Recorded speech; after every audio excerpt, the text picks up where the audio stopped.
Trading करते समय bullish engulfing candle को सही तरीके से कैसे इस्तेमाल करते हैं इसके बारे में जानेंगे। सबसे पहले कुछ बेसिक्स समझते हैं। यहाँ हमें एक रेड कैंडल दिख रही है और उसके राइट साइड में एक बड़ी ग्रीन कैंडल है। ये ग्रीन कैंडल रेड कैंडल को पूरी तरह इनगल्फ कर रही है। बुलिश इनगल्फिंग कैंडल में रेड कैंडल की opening and closing green candle के अंदर होती है, लेकिन जब हम रियल मार्केट कंडीशन में ट्रेडिंग करते हैं तब हमें चार्ट पर इस तरह की परफेक्ट बुलिश इनगल्फिंग कैंडल नजर नहीं आती। चार्ट पर हमें इस तरह की रियलिस्टिक बुलिश इनगल्फिंग कैंडल दिखती है। बुलिश इनगल्फिंग कैंडल के बारे में आपको कुछ प्रो टिप्स बताता हूँ। Tip number 1, bullish engulfing candle में इनगल्फिंग कैंडल से पहली कैंडल की साइज दूसरे कैंडल से हमेशा छोटी होती है। टिप नंबर 2, ग्रीन कैंडल की बॉडी साइज जितनी बड़ी होगी उतना ही हाई परफॉर्मेंस सेटअप चार्ट पर बनता है। Tip number 3, bullish engulfing candle में कैंडल विक जितनी छोटी होगी वो कैंडल उतनी ही ज्यादा रिलायबल होती है। Tip number 4, trending market condition में मूविंग एवरेज का सपोर्ट लेते हुए हैमर कैंडल के साथ बुलिश इनगल्फिंग कैंडल के बाद की गई ट्रेड एंट्री ज्यादा प्रॉफिटेबल होती है। टिप नंबर 5, अगर किसी सपोर्ट लेवल पर प्राइस दोबारा सपोर्ट लेते हुए बुलिश इनगल्फिंग कैंडल बनाती है तो ये एक स्ट्रॉन्ग रिवर्सल सिग्नल होता है। बेसिक्स जानने के बाद अब बुलिश इनगल्फिंग कैंडल को रियल टाइम ट्रेडिंग में कैसे इस्तेमाल करना है ये जानते हैं।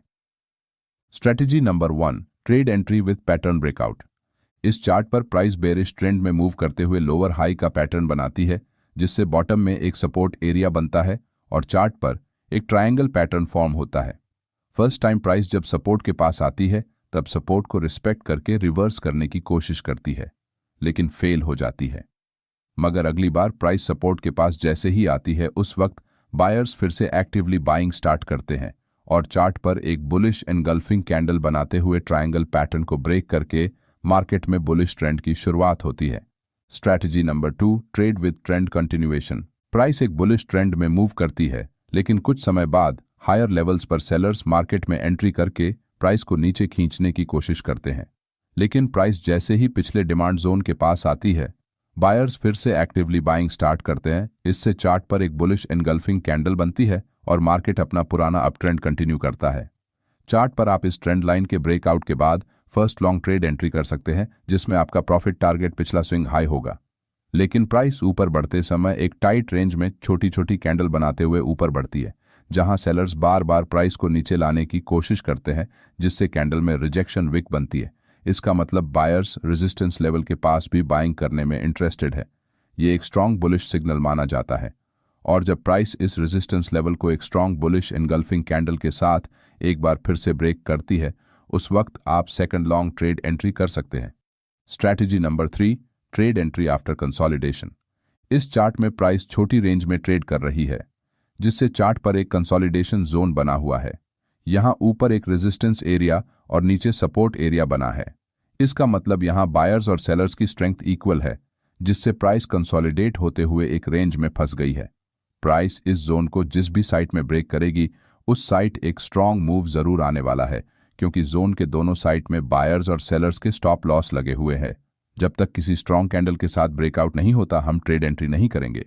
कुछ देर बाद प्राइस एक बुलिश इनगल्फिंग कैंडल के साथ इस जोन को ऊपर की तरफ जैसे ही ब्रेक करती है वैसे ही सेलर्स के स्टॉप लॉस हिट हो जाते हैं और न्यू बायर्स मार्केट में एंट्री करते हैं, जिससे प्राइस तेजी से ऊपर निकल जाती है।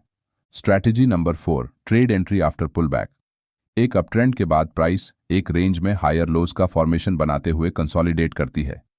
यहां बायर्स प्राइस को बार बार ऊपर ले जाने की कोशिश कर रहे हैं, लेकिन लो बाइंग वॉल्यूम होने से प्राइस धीरे धीरे ऊपर बढ़ती है, जिससे इस प्राइस एक्शन को देखते हुए किसी एक साइट में ट्रेड एंट्री करने का डिसीजन लेना मुश्किल है।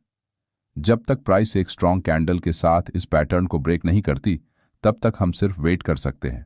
कुछ समय बाद चार्ट पर एक स्ट्रॉन्ग बुलिश इनगल्फिंग कैंडल बनती है, लेकिन यहां पैटर्न का ब्रेकआउट नहीं होता। लेकिन कुछ देर बाद ब्रेकआउट के बाद रेजिस्टेंस लाइन के पास पुल बैक लेते हुए चार्ट पर फिर से एक बुलिश इनगल्फिंग कैंडल फॉर्म होती है, जिससे हमें एक क्लियर डायरेक्शन मिलता है। इस कैंडल के क्लोजिंग के बाद हम एक लॉन्ग ट्रेड एंट्री कर सकते हैं।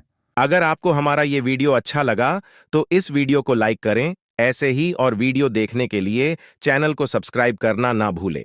धन्यवाद। मिलते हैं नेक्स्ट वीडियो में।